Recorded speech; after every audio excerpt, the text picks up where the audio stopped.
اللہ الرحمن الرحیم وَإِنَّكَ لَعَلَىٰ خُلُقٍ عَظِيمٍ صدق اللہ العظیم۔ درود شریف پڑھیے گا۔ الصلاۃ والسلام علیک یا رسول اللہ وعلیٰ آلِکَ وَأَصْحَابِکَ یا سیدی یا حبیب اللہ۔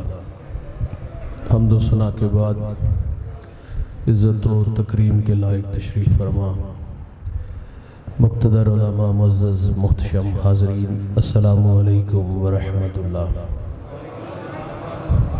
چند باتیں آپ کے گوش گزار کر کے گفتگو سمیٹ لوں گا۔ دعا ہے اللہ حق بیان کرنے کی توفیق عطا فرمائے۔ آپ سب اور سادہ ہو سکتے ہیں، ایک کو بالکل بند کر دیں۔ ارشاد باری تعالیٰ ہے وَإِنَّكَ لَعَلَىٰ خُلُقٍ عَظِيمٍ، اور آپ یقیناً اعلیٰ اور عظیم اخلاق والے ہیں۔ اخلاق کا معنی بے حد وسیع ہے، تمام اچھی صفات کے مجموعے کا نام اخلاق ہے، اور دنیا کے انسانوں میں پائے جانے والی اعلیٰ و عرفہ خوبیوں کو اگر جمع کیا جائے اور پھر ان کا موازنہ اللہ کے رسول صلی اللہ علیہ وسلم کی مبارک زندگی سے کیا جائے تو ہمیں معلوم ہوگا کہ یہ تمام صفات اور خوبیاں اللہ کے رسول صلی اللہ علیہ وسلم کی ذات بابرکات میں بدرجہ اتم پائی جاتی ہیں۔ اور یاد رکھیے گا، کسی بھی قوم، امت، گروہ، شخصیت کے بارے میں جاننا ہو کہ اس کے اخلاق کیسے ہیں تو یہ دیکھا جاتا ہے کہ اس کا برتاؤ اپنے گھر والوں، دوستوں، رشتہ داروں، اپنے غلاموں اور مخالفین کے ساتھ کیسا ہے۔ مائیکل ایچ ہارٹ، جس نے 100 عظیم شخصیات پہ ایک کتاب لکھی اور اس میں سر فہرست میرے اور آپ کے آقا و مولا نبی رحمت صلی اللہ علیہ وسلم کا پہلے نمبر پہ نام لکھا، اور یہ اس نے عقیدت کی بنیاد پہ نہیں لکھا۔ اگر عقیدت کا معاملہ ہوتا تو وہ مذہباً عیسائی تھا اور داعیہ یہی تھا کہ وہ حضرت عیسیٰ علیہ السلام کا نام لکھتا۔ اس نے عقیدت کی بنیاد پہ نہیں، میرٹ کی بنیاد پہ، اور یہ سچ ہے کہ اس کائنات میں محمد عربی جیسی نہ صورت کسی کی ہے نہ سیرت کسی کی ہے۔ تو حضور کے اخلاق حسنہ پہ کچھ باتیں ہیں۔ میں نے عرض کیا کہ اگر کسی کے اخلاق دیکھنے ہوں تو یہ دیکھا جاتا ہے کہ اس کا برتاؤ گھر والوں کے ساتھ کیسا ہے۔ ایک فرانسیسی مفکر کا قول ہے، وہ کہتا ہے گھر والے ہیرو نہیں مانتے۔ اللہ کے رسول صلی اللہ علیہ وسلم کا نکاح ہوا 25 سال کی عمر میں سیدہ خدیجہ رضی اللہ تعالی عنہا سے، اور پہلی وحی نازل ہوئی 40 سال کی عمر میں۔ 15 سال کی رفاقت ہے، حضور گھر تشریف لائے اور سیدہ سے فرمایا کہ مجھے چادر دو، اور ساتھ کچھ حدشات کا بھی ذکر کیا۔ تو پھر سیدہ کے لفظ سنیے گا، آپ عرض کرتی ہیں کلا واللہ لا یحزیک اللہ ابدا، آپ فرما دی قسم با خدا وہ اللہ آپ کو بے آسرا نہیں کرے گا۔ آپ دکھیوں کے کام آتے ہیں، بیواؤں کے کام آتے ہیں، آپ تو یتیموں کا سہارا ہیں۔ ابن عساکر بیان کرتے ہیں مکہ میں قحط پڑا اور کچھ لوگ جناب ابو طالب کی خدمت میں حاضر ہوئے اور آ کے عرض کیا کہ وادیاں خشک ہو گئیں، جانوروں کے لیے سرسبز گھاس کا ایک تنکا نہیں، اور اہل خانہ بھوک میں مبتلا ہیں، آپ اولاد اسماعیل سے ہیں، چلیں اور اللہ سے باران رحمت کی دعا کریں۔ جناب ابو طالب گھر سے روانہ ہوئے تو آپ کی معیت میں ایک نوجوان تھا، اور بھائی ان کی صورت بڑی منمونی تھی، ان کی پشت کو دیوار کعبہ سے لگایا گیا، اور وہ میرے کریم آقا تھے، اور یوں آسمان کی طرف حضور انگلی کرتے ہیں اور آسمان پہ بادل نمودار ہوتا ہے، پھر چھم چھم می برسنا شروع ہوا، ہر طرف پانی ہی پانی تھا، وادیاں لہلہانے لگی، سرسبز گھاس اگنے لگا۔ اس منظر کو جب جناب ابو طالب نے دیکھا نا تو اپنے بھتیجے کی شان میں قصیدہ لکھ دیا، وَأَبْيَضُ يُسْتَسْقَى الْغَمَامُ بِوَجْهِهِ سِمَالُ الْيَتَامَى عِصْمَةٌ لِلْأَرَامِلِ۔ آپ فرما دی یہ گوری رنگت والا میرا بھتیجا جسے بادل دیکھ کے امٹ آتے ہیں، یتیموں کا سہارا ہے اور بیواؤں کا آسرا ہے۔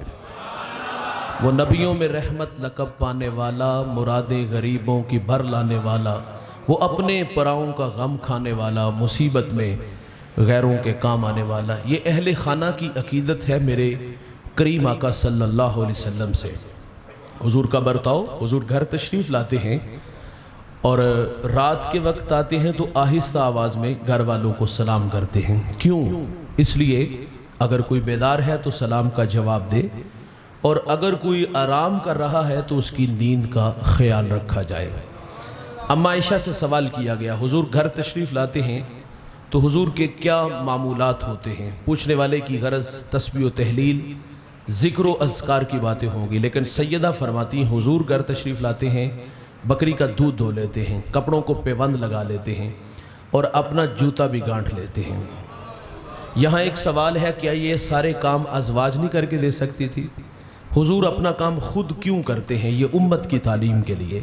جو اپنا کام خود کرتے ہیں ان کی طبیعتوں میں عجز پیدا ہوتا ہے، اور جو اپنا کام خود کرنے کا مزاج نہیں رکھتے، دو باتیں ہوں گی، متکبر ہوگا یا پھر وہ سست ہوگا۔ لوگوں کے رویے میں اور آپ دیکھتے پڑھتے ہیں، اور فخریہ انداز میں میری گاڑی کا دروازہ کھولنے والا ملازم الگ، کپڑے دھونے پریس کرنے والا الگ، میرے بوٹ پالش کرنے والا الگ، مجھے اپنا کام خود کرنے کی کیا ضرورت؟ اللہ فرماتا ہے محبوب اگر آپ کہو تو ہم بطح مکہ کو سونے چاندی کا بنا دیں۔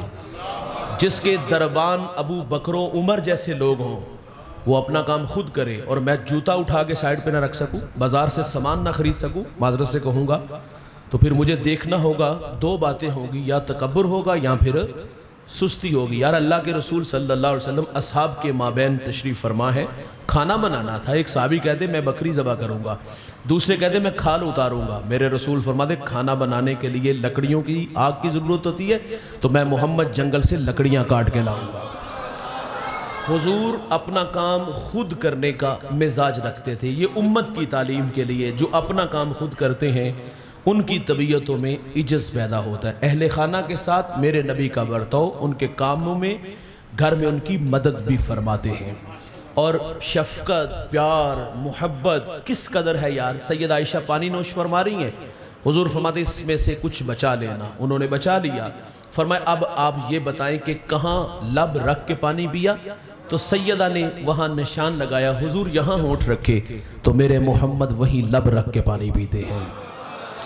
سیدہ خدیجہ رضی اللہ تعالی عنہا فاطمہ الزہرا سے فرماتی بیٹے جاؤ ابو سے کہو کہ وہی کے وقت جو چادر آپ کے کندھوں پہ ہوتی تھی وہ مجھے عطا کر دیں۔ آپ نے آ کے عرض کیا والدہ چادر کی گزارش کر رہی ہیں، حضور فرماتے جاؤ والدہ سے پوچھو کہ چادر کرنی کیا ہے۔ فاطمہ الزہرا گھر آئی، حضور بھی تشریف لے آئے، فرمایا خدیجہ خیریت؟ عرض کی حضور بطور برکت کفن کے لیے ساتھ لے جانا چاہتی ہوں۔ تو میرے نبی فرماتے آپ چادر مانگ رہی ہو، اگر جلد مانگ دی تو میں محمد تجھے وہ بھی عطا فرما دیتا۔ یہ میرے نبی کا اہل خانہ کے ساتھ برتاؤ ہے، محبت ہے، شفقت ہے، پیار ہے۔ اور یہ تو میرے کریم ہے نا، حضور کے غلاموں کو پڑھیے، حضور کے جو تربیت یافتہ تھے ان کی زندگیوں کا مطالعہ کیجئے۔ بھائی جان ان کا اپنے اہل خانہ کے ساتھ برتاؤ کیسا تھا، بندے کا پتہ چلتا ہے اس کی نجی زندگی سے۔ طلحہ بن عبید اللہ کی زوجہ کا بیان دل کو چھو لینے والا، اور یہ عشرہ مبشرہ میں سے ہیں، اور آپ کی زوجہ فرماتی میرے شوہر کی 6 خوبیاں مجھے متاثر کر گئی، دھیان سے سننی ہے۔ آپ فرماتی شوہر کی اچھی عادت یہ گھر آتے ہیں مسکراتے، ان کی دوسری اچھی عادت جب یہ گھر سے جاتے ہیں تو مسکراتے، آتے بھی مسکراتے جاتے بھی مسکراتے۔ کچھ لوگ باہر اچھے ہوتے ہیں، وہ میاں صاحب فرماتے ہیں لوکی منو منہ آتے خول چڑھا کے مل دے۔ اچھا بننے کی اچھی ادائیں ہوتی ہیں لیکن اچھے ہوتے نہیں ہیں، نجی زندگی ان کی بڑی خوفناک ہوتی ہے۔ باہر اچھے ہوتے ہیں، گھر اچھے، اور بعض لوگ ایسے بھی ہیں نہ گھر اچھے نہ باہر اچھے۔ وہ ہمارے ایک جاننے والے بات سناتے ہیں کہ میں جہاں کام کرتا تھا تو مجھے ایک دن صاحب نے کہا کہ گھر میں کچھ ضروری کام ہے تو گھر والوں کی مدد کرو۔ کہتے میں گھر آیا تو صاحب کی تصویر کمرے میں میں نے دیکھی، اس میں وہ مسکرا رہے تھے تو مجھے اچھا لگا اور میرے لبوں پہ بھی مسکراہٹ آئی۔ تو خاتون خانہ نے مجھے مسکراتے دیکھ لیا اور کہا آپ کیوں مسکرائے؟ تو کہا مجھے 25 سال ہو گئے صاحب کے ساتھ کام کرتے، تو میں نے 25 سالوں میں ایک مرتبہ بھی صاحب کو مسکراتے نہیں دیکھا۔ تو یہ تصویر میں مسکراتے دیکھا تو اچھے لگتے ہیں ماشاءاللہ مسکراتے، اس لیے میرے لبوں پہ مسکراہٹ آئی۔ تو وہ کہتے جب میں نے یہ بات کی تو وہ خاتون خانہ کھل کھلا کے ہنسی۔ میں نے کہا باجی تو انہوں کی ہویا ہے؟ انہوں نے کہا میری بھی کل کمائی ہے یہ، اے فوٹو وہائی سا نے، تصویر وہائی سا نے، میرا نکاح ہویا سی، کدی دل اداس ہوتا ہے نا کہ ویکھنا چاہنی کہ صاحب مسکراتے کیسے لگتے۔ تو بعض لوگوں کی معذرت سے بھائی طبیعتوں میں دل بری کوئی نہیں ہوتی، نہ گھر اچھے نہ باہر اچھے۔ تیسری اچھی عادت آپ فرماتی میرے شوہر کی، یہ خرچ دینے میں بخل نہیں کرتے۔ دیکھیں میاں بیوی کا رشتہ بے تکلف رشتہ ہے، بیوی شوہر سے خرچ مانگنے میں جھجک محسوس نہیں کرتی، اور شوہر اپنی حیثیت کے مطابق دے گا، اور یہ شوہر کا کام ہے۔ بھائی جان معذرت سے کہوں گا قیامت کے دن کوئی سوال نہیں ہوگا، کوئی مواخذہ نہیں ہوگا اگر یہ ڈیوٹی آپ اپنے کندھوں پہ لیں گے، کسی کے کندھوں پہ نہیں ڈالیں گے۔ بہت ساری خرابیاں اور بہت ساری دیواریں کھڑی ہو جاتی ہیں، بعض کا وہ پتہ نہیں ہم کہاں تک چلے جاتے ہیں۔ خیر بات لمبی ہو جائے گی۔ چوتھی بات آپ فرماتی میرے شوہر کی اچھی عادت، کبھی خرچ مانگنے کی ضرورت بھی نہیں پڑی۔ اور پانچویں اچھی عادت آپ فرماتی یہ میرا شکریہ بھی ادا کرتے ہیں۔ اگر ان کا کوئی میں کام کر دیتا تو کھانا پیش کیا، کپڑے دھو کے دے دیے، تو یہ شکریہ بھی ادا کرتے ہیں۔ وہ ایک پیر صاحب مرید کے گھر کے کھانا پیش کیا گیا، کھانا لذیذ تھا، کہا ذرا بیوی کو بلاؤ، کہا بیٹا آپ نے کھانا بڑا اچھا بنایا، تو وہ رونے لگی۔ آپ فرماتے بیٹا آپ شرمندہ کر رہی ہو، میں تو تعریف کر رہا ہوں۔ کہا رونا آپ کی بات پہ نہیں، اس درویش پہ آیا، یہ جو آپ کا مرید ہے نا اس پہ رونا آ رہا ہے۔ کہا کیا ہوا؟ کہا 20 سال ہو گئے اس کے نکاح میں آئے ہوئے، اس نے کبھی نہیں کہا کہ تو نے کھانا بڑا اچھا بنایا۔ بھائی جان انسانی فطرت ہے وہ حوصلہ افزائی کا محتاج ہوتا ہے۔ حضور گھر تشریف لائے، اہل خانہ سے پوچھا کہ کھانے کے لیے کچھ ہے؟ عرض کی حضور روٹی اور سرکہ ہے، سالن نہیں ہے۔ تو حضور فرماتے لے آؤ۔ حضور سرکے سے روٹی کھا کے کیا فرماتے ہیں؟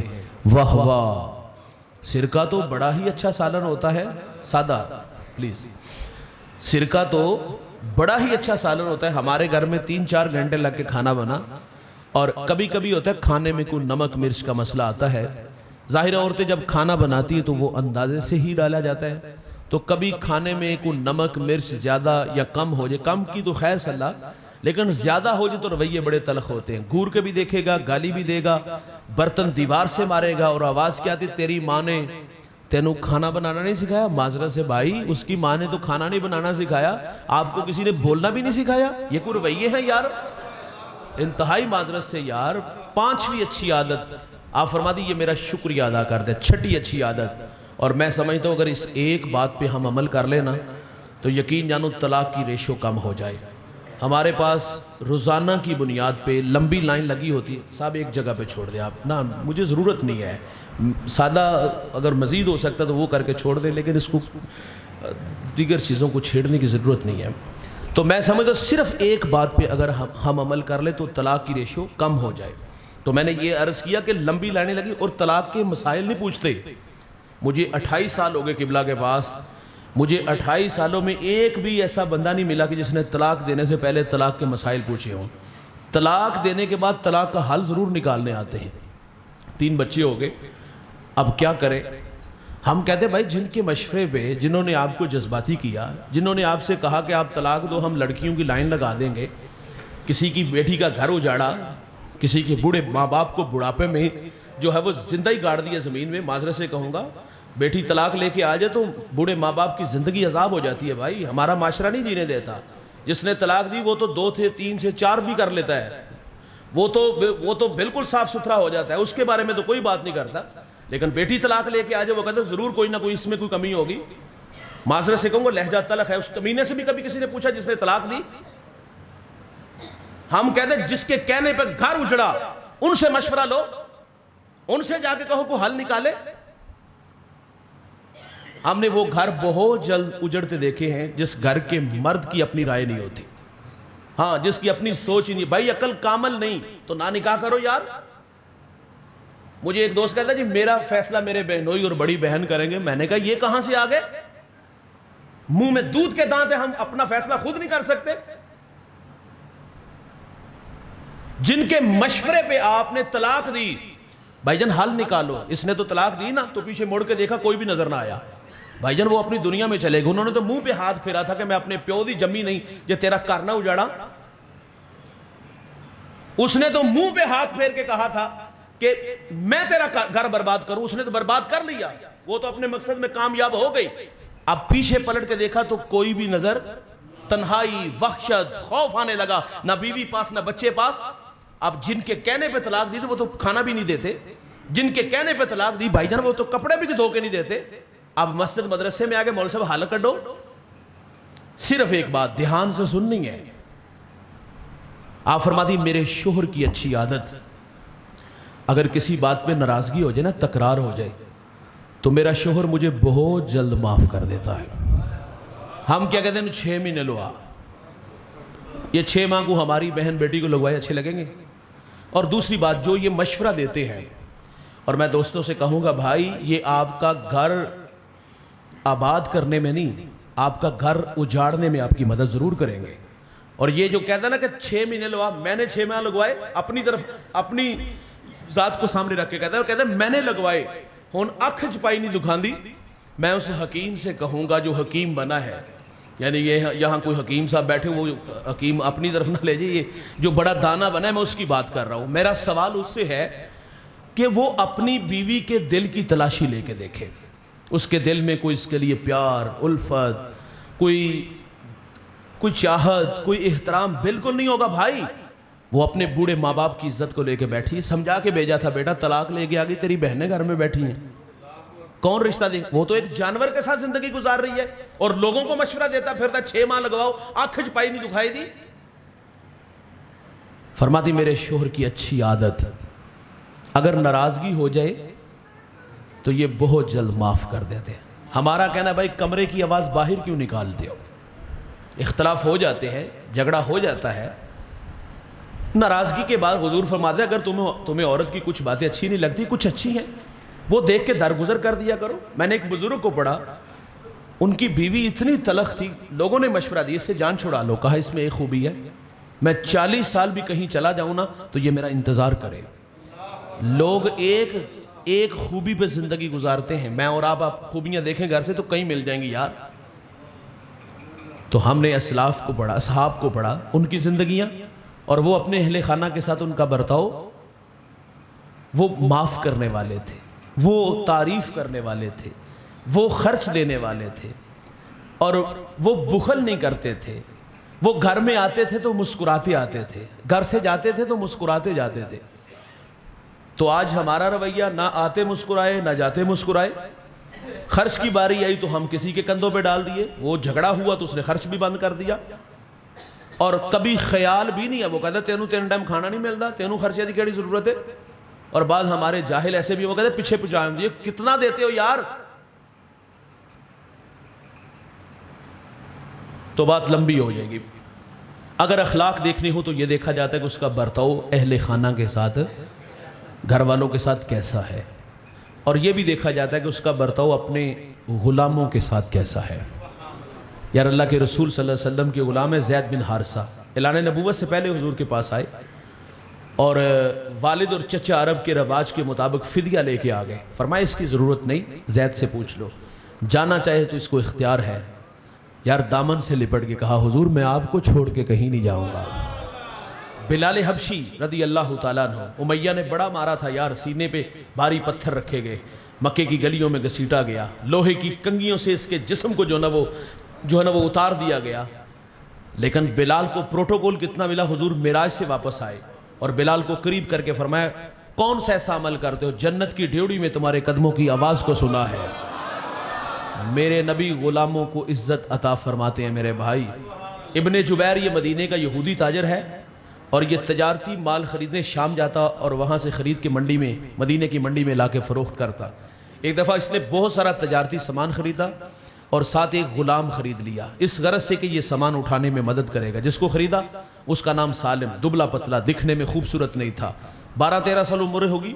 اسے لایا تو ساتھ، لیکن مال بک گیا، لیکن سالم کی طرف کسی نے نظر التفات نہ کی۔ ظاہر ہے لوگ جب خرید و فروخت کرتے ہیں نفع نقصان پہلے دیکھتے، کسی نے بھی نظر اٹھا کے نہ دیکھا، اس نے دھوپ میں کھڑا کر دیا۔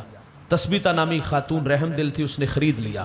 رحم دلی کے چرچے مدینے کی گلیوں میں ہونے لگے۔ ابو حذیفہ مکہ کا تاجر مدینے آیا تھا، اس کی رحم دلی کے چرچے سنے، سیرت سے متاثر ہوا، پیغام نکاح بھیجا، نکاح کیا، بیوی غلام کو لے کے مکہ آ گیا۔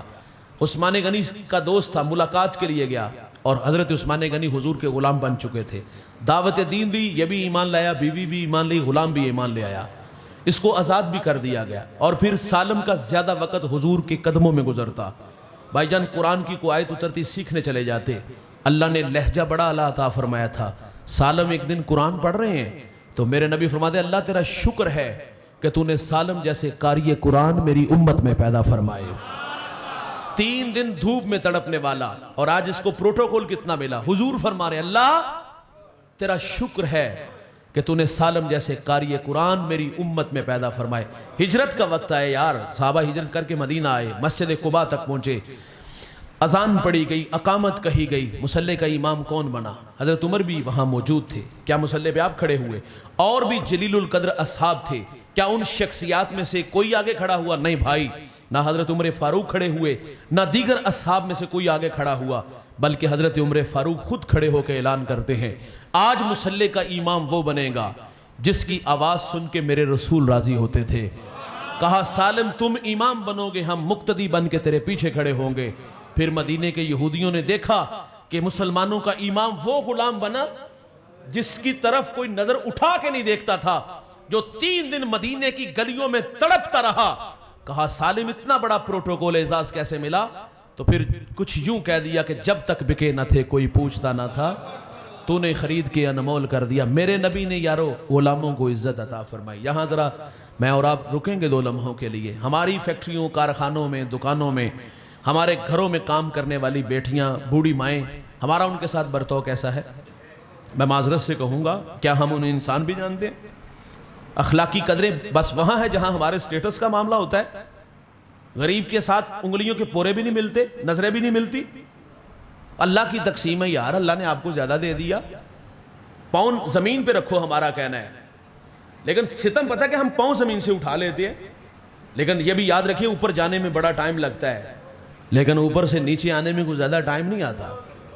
یہ 5 اکتوبر گزرا ہے نا، آپ کو یاد ہوگا 2005 کا ایک جھٹکا لگا تھا، اور جب اس جھٹکے نے 1 لاکھ انسانوں کی ہڈیاں توڑی تھی، مانسیرا سے ضلع باغ تک یہ جھٹکا لگا تھا، اور جب صبح کا سویرا طلوع ہوا نا تو لوگوں نے دیکھا ان آنکھوں سے، وہ لوگ جو سخاوت کے دیوتا تھے، صبح کے اجالے میں دیکھا گیا کہ ہاتھوں میں کشکول لیے وہ بھیک مانگ رہے تھے۔ بھائی جان پاؤں زمین پہ رکھو، اوپر جانے میں ٹائم لگتا ہے، نیچے آنے میں زیادہ وقت نہیں لگتا۔ یہ دولت کا نشہ ہے تو بڑا، لیکن صاحب اپنے ساتھ جڑے ہوئے لوگوں کو پیار بھی دیا کرو۔ جس گھر کا ملازم ڈرائیور خوشحال نہیں نہ ہوتا، یاد رکھیے گا اس گھر میں اللہ کی رحمت کے فرشتے نہیں آتے۔ اور ہمارے ساتھ جڑے ہوئے لوگوں کے ساتھ سلوک میں نے کیا کہا، عرض کیا کیا ہوتا ہے، چوری بیٹی کر گئی، چوری بیٹا کر گیا، تو الزام ملازم پہ، ملازمہ پہ لگی، وہ رضوانہ کی کھلڑی ادھیڑ دی ان ظالم خاندان نے۔ کیا جرم تھا اس کا یار؟ تو اپنے ساتھ جڑے ہوئے لوگوں کو عزت دو، کھانا کھایا کرو، کبھی کبھی ساتھ بیٹھ کے چائے پیا کرو یار، کبھی کبھی ان سے مشورہ بھی کیا کرو، عزت تو دو یار، عزت پلٹ کے آئے گی۔ تو میرے نبی نے اپنے غلاموں کو عزت عطا فرمائی۔ اخلاق دیکھنے ہو تو یہ بھی دیکھا جاتا ہے کہ اس کا برتاؤ اپنے مخالفین کے ساتھ کیسا ہے۔ سنیے گا، 53 سال میرے نبی مکہ میں رہے، گڑے کھودے، کانٹے بچھائے، اجریاں پھینکی، گلے میں رسی ڈال کے تو دیا گیا، 3 سال شیب ابی طالب میں محصور رہے، سوشل بائیکاٹ ہوا، طائف والوں نے پتھر مارے اور اتنا ظلم کیا، اتنا اللہ کے رسول اور اصحاب کے ساتھ انہوں نے جو ہے وہ رویہ اختیار کیا کہ ہجرت پہ مجبور کیا گیا۔ در و دیوار، شجر و حجر کو دیکھ کے میرے نبی فرماتے کبھی چھوڑ کے نہ جاتا اگر یہ مجھے ہجرت پہ مجبور نہ کرتے۔ حضور جب ہجرت کر کے مدینہ آنے لگے نا تو حضور کی آرزو تھی کہ میں حرم کعبہ میں اللہ کے حضور اپنی نیاز مندیاں پیش کروں۔ عثمان بن طلحہ سے کہا چابی دو، کہا نہیں ملے گی۔ حضور فرماتے ایک وقت آئے گا یہ چابی میرے پاس ہوگی۔ طبیعت میں تلخی بڑی تھی، کہا یہ صرف باتیں ہیں۔ اللہ کے رسول ہجرت کر کے مکہ سے مدینہ آئے۔ صاحب فطری محبت ہے وطن، آپ علی پور چٹھا سے آپ کا تعلق ہے، عارضی رہائش، آپ کو گجرانوالہ لاہور لے جانا ہو آسان ہوگا؟ بھائی گلیاں دے ککھ بھی رون لگ پیندے نے۔ جہاں انسان نے جنم لیا ہو نا، بچپن، لڑکپن، جوانی اور بڑھاپا آج چھوڑنا آسان نہیں ہوتا بھائی۔ یہ فطری محبت، اور صحابہ کی سب سے بڑی محبت جو قربانی ہے نا وہ وطن چھوڑنا تھا۔ اتنا آسان نہیں تھا. بلال تڑپتے تھے. حضرت صدیق اکبر بیمار ہو گئے اور بلال تو دکھی اشعار پڑھتے, بیمار ہو گئے. سیدہ عائشہ نے حضور سے عرض کیا بلال رو رو کے بیمار ہو گئے. حضور ہاتھ اٹھا کے دعا کرتے, اللہ مکے کی محبت ہمارے دلوں میں تو نے ڈالی, اے اللہ 2 گنا زیادہ محبت مدینے کی ہمارے دلوں میں ڈال دے. حضور نبی رحمت صلی اللہ علیہ وسلم اصحاب کو لے کے مکہ سے مدینہ آئے. اچھا سنیے گا, کوئی یہ بھی کہہ سکتا ہے اس وقت گڑے کھودے گے, کانڈے بچھائے گے, اجریاں پھینکے گی, لوگوں نے دکھ دیے, گلے میں رسی ڈال کے تو دیا گیا, اور 3 سال شیب ابی طالب میں رہے. اس وقت اقتدار نہیں تھا, حکومت نہیں تھی, طاقت نہیں تھی, یہ لوگ کمزور تھے, اس لیے ظلم و ستم ہوا اور پھر انہوں نے درگزر کیا, برداشت کیا, یہ ان کی مجبوری تھی. اور نہیں دوست سنیے گا, اللہ کے رسول صلی اللہ علیہ وسلم مدینہ آئے اور 10,000 کا لشکر لے کے مکہ کی طرف روانہ ہوئے. اقتدار, حکومت, طاقت کے ساتھ آئے. تو آپ دیکھیے گا تحمل, درگزر, برداشت حضور کی طبیعت میں کس قدر زیادہ ہے. جب حضور مکہ سے مدینہ سے مکہ کی طرف آئے نا, تو ابو سفیان نے ہاتھ جوڑے, مہربانی کریں, من داخل دار ابی سفیان فہو آمن, فرمایا جو تیرے گھر میں داخل ہو جائے گا امان دی جائے گی. عرض کی حضور گھر چھوٹا ہے, فرمایا کنڈیاں بند کر دے, ہتھیار پھینک دے, امان دی جائے گی. پڑھو فاتحین کو. نیپولین بہت بڑا فاتح گزرا, بستیاں اجاڑ دیتا تھا, لیکن میرے رسول فاتح بن کے آئے نا. راوی لکھتا ہے کہ حضور کی پیشانی اونٹ کی کوہان کے ساتھ لگی ہوئی تھی. اس عاجزی اور انکساری سے حضور مکہ میں داخل ہوئے. دشمن لائن میں کھڑے ہیں بھائی, جو انہوں نے زندگی میں حضور اور حضور کے اصحاب کے ساتھ سلوک کیا تھا اچھی طرح جانتے تھے. حضور فرماتے بتاؤ کیا توقع رکھتے ہو؟ عرض کی آپ شریف آدمی ہیں اور آپ شریف باپ کے شریف بیٹے ہو, اور ہم آپ سے معذرت کی ہی توقع رکھتے, آپ ہمیں معاف کر دیں گے. لا تثریب علیکم اليوم, فرمایا آج کے دن کوئی مواخذہ نہیں, تم سے وہی کہوں گا جو میرے بھائی یوسف نے اپنے بھائیوں سے کہا تھا. فرمایا جاؤ میں محمد تم سب کو معاف فرماتا ہوں. اکرمہ کی بیوی آ گئی, کہا حضور اگر لے آؤں, یہ جدہ دوڑ گیا. عرض کی لے آؤں تو فرمایا معاف کر دوں گا. عرض کی اسلام کا سب سے بڑا دشمن ابو جہل کا بیٹا ہے.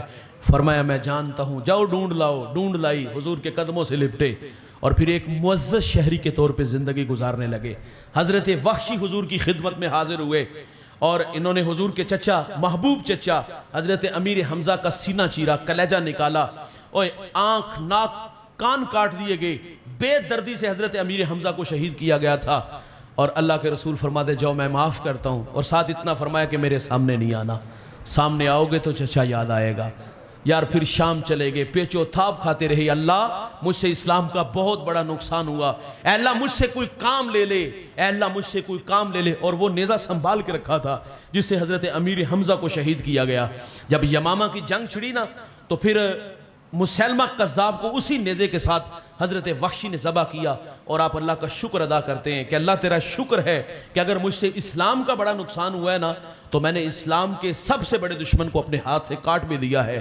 اور آپ اکثر فرمایا کرتے ہیں اگر قیامت کے دن امیر حمزہ کے قاتل کو بلایا جائے گا نا, تو وہاں یہ بھی آواز دی جائے گی کہ مسلمہ قذاب کو کس نے واسطے نار کیا, تو کہا وہاں بھی میرا نام لیا جائے گا. تو حضرت وحشی کو معاف کیا, حضرت اکرمہ کو معاف کیا, ابو سفیان کو کہا کہ جو تیرے گھر میں داخل ہوگا امان دی جائے گی, اور جو لائن میں کھڑے ہیں فرمایا جاؤ میں تم سب کو معاف فرماتا ہوں.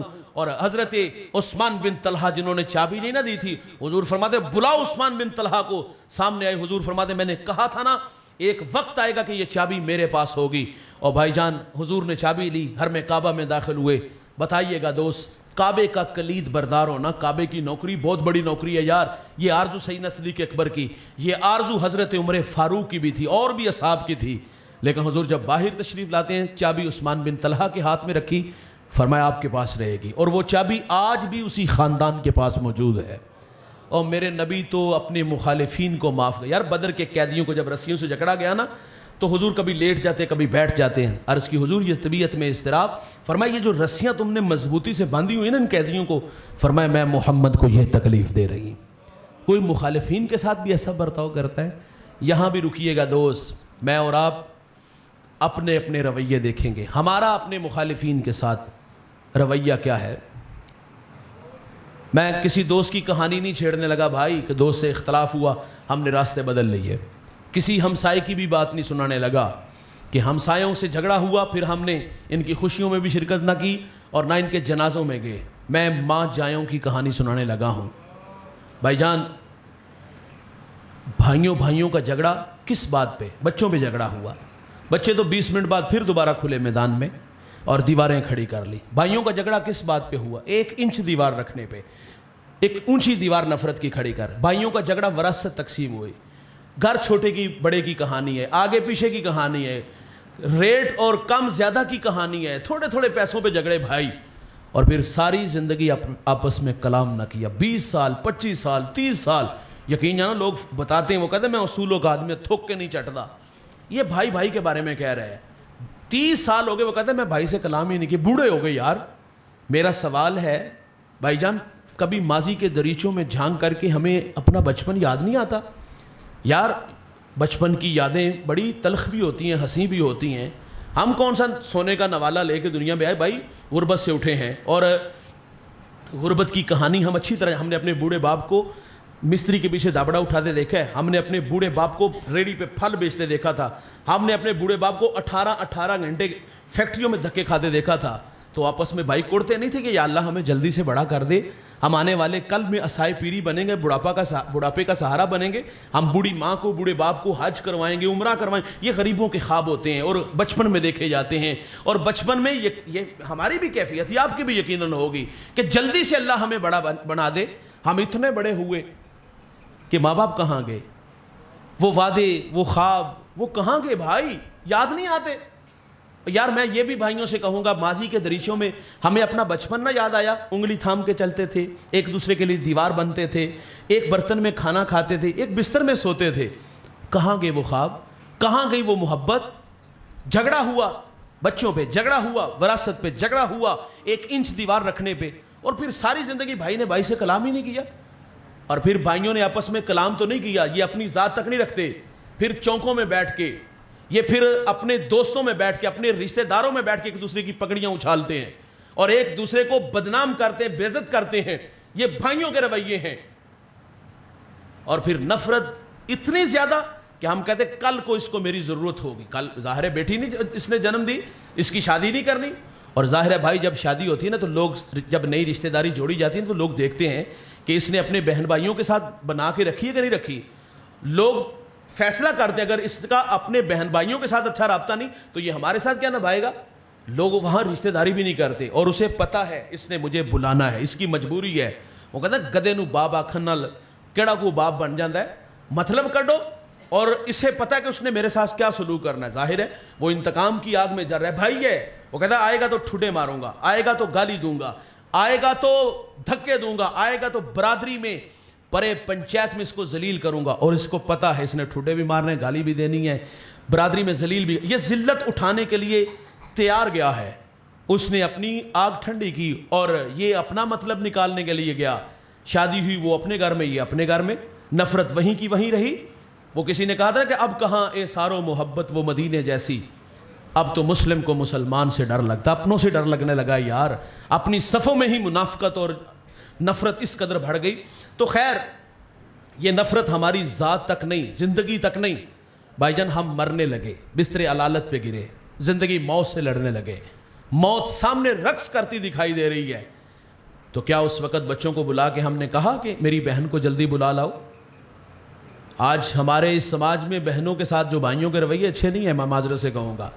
حالانکہ بہنیں ولی بناتی ہیں, بہنیں ماں کا روپ ہوتی ہیں, لیکن آج کے اس معاشرے میں اکثریت میں دیکھا گیا کہ بہنوں سے تعلق, رابطہ, رشتہ اس لیے ختم کیا. ایک تو وہ ہمارے معیار کی نہیں تھی, اور دوسرا اس نے اپنا حق مانگ لیا.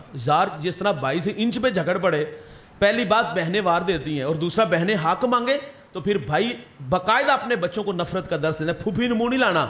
تو کیا مرنے لگا تو کیا ہمیں یاد آیا کہ ہم نے بہن کے ساتھ زیادتی کی, بہن کا حق کھایا, اور ساری زندگی میرے چہرے کو ترستی رہ گئی؟ کیا ہم نے کہا کہ جلدی سے میری بہن کو اپنی پھوپھو کو بلا لاؤ؟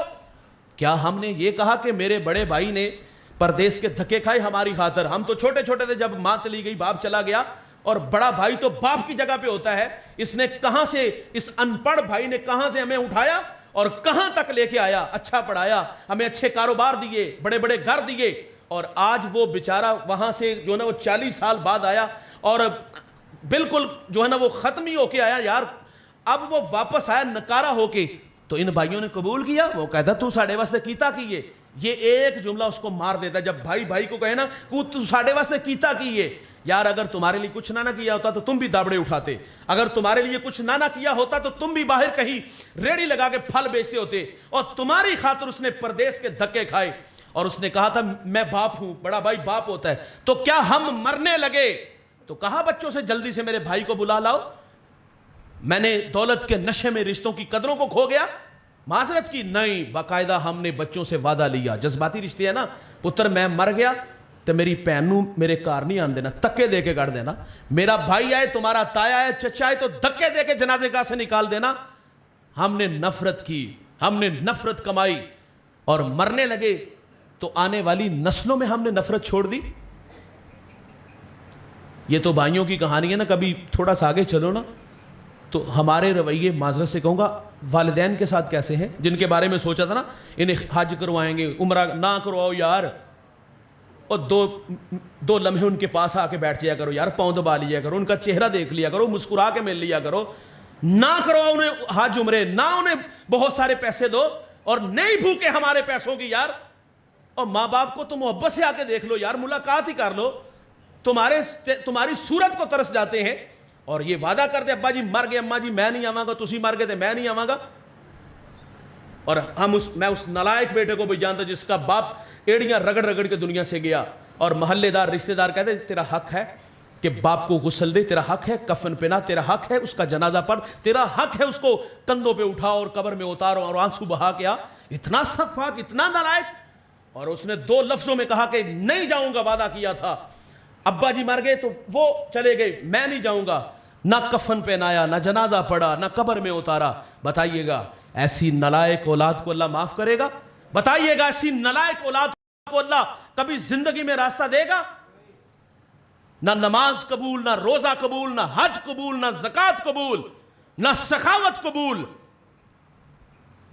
اگر یہ بوڑھے دنیا سے ہمارے رویوں کی وجہ سے دنیا سے روتے ہوئے چلے گئے تو عرش کا رحمان ہمیں کبھی بھی معاف. ماں باپ کی قدر, ماں باپ کی زندگی. میں آخر پہ ہاتھ جوڑ لیتا ہوں یار, میں ہار محسوس نہیں کروں گا. پہلی بات تو یہ کہ خدا نہ کرے, پہلی بات یہ خدا نہ کرے کہ اس مجمع میں کوئی بیٹا اپنے ماں باپ سے ناراض ہو, کوئی بھائی بھائی سے ناراض ہو, کوئی دوست سے ناراض ہو, یار کوئی شاگرد استاد سے ناراض ہو, اپنے شیخ سے ناراض ہو, دل دکھایا ہو. تو میں ہاتھ جوڑ لیتا ہوں خدا کے لیے. جنت میں وہ پہلے جائے گا جو سلو میں پہل کرے گا. ابھی جا کے یار اگر بوڑھے ماں باپ ناراض ہیں تو معافی مانگ لو, اگر یار دوست ناراض ہے تو معافی مانگ لو, یار بھائی کا دل دکھایا ہے تو معافی مانگ لو, اپنے استاد کی بے ادبی کی ہے تو معافی مانگ لو, شیخ کو ستایا ہے تو معافی مانگ لو.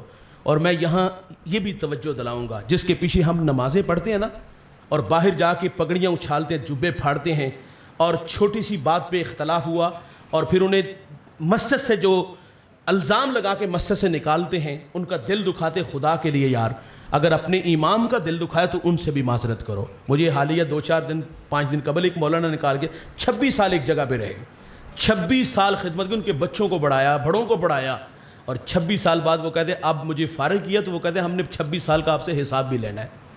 تم دے سکتے ہو حساب؟ وہ کہتے سامان ہی نہیں اٹھانے دینا.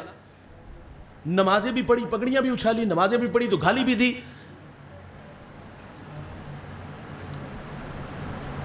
تو یہ ہمارے بڑے ہیں یار, جنہوں نے ہمیں دین سکھایا, ہمارے بچوں کو قرآن پڑھایا. کیا ان کی عزت نہیں؟ وہ ہمارے جامعہ کے ایک فاضل 2-3 ماہ بعد واپس آئے. میں نے کہا بیٹا آپ واپس کیوں آ گئے؟ وہ کہتے ہیں میں نے صرف اتنا کہا یار بیٹا آپ چھٹیاں کر دو والد کو لے. والد آیا اتنا غصے میں, وہ کہتا ہے مولوی مسجد تیرے پیو دی ہے, صبح مجھے نظر نہ آنا. یار اس میں کوئی شک نہیں, یہ مسجد مولویوں کی نہیں ہے, نہ مولوی کے باپ کی ہے. جو نماز پڑھنے آتے کیا ان کے باپ کی مسجد ہے؟ تھوڑی سی تلخی آگے معاف کیجئے گا. اور مسجد تو اللہ کا گھر ہے, جس کی گھر نہیں چلتی اس کی مسجد میں چلتی ہے. جس کے پیچھے نمازیں پڑھی اس کی پگڑی اچھالی, جس کے پیچھے نماز پڑھی ہم نے اس پہ بدنامی کا داغ لگا کے دھبا لگا کے مسجد سے دھکے دے نکال دیا. یہ ہیں ہمارے رویے. تو خدا کے لیے یار رشتوں کی قدریں میں اور آپ جانیں, درگزر کا پہلو غالب رکھیں. آئیے محبتیں کم کریں, نفرتیں مٹائیں, محبت کے بیج بوئیں. ہم نے جانا ہے اپنے قدموں کے نشان چھوڑ کے جائیں. اللہ تعالیٰ سے دعا ہے اللہ مجھے آپ کو عمل کے جذبوں سے مالا مال فرمایا. آج کی اس بزم کو اخلاق بھائی اور ان کی ٹیم نے سجایا, ہم سب کو جمع کیا. اللہ ان کی محنت, جستجو, کاوش اپنی بارگاہ میں قبول فرمائے.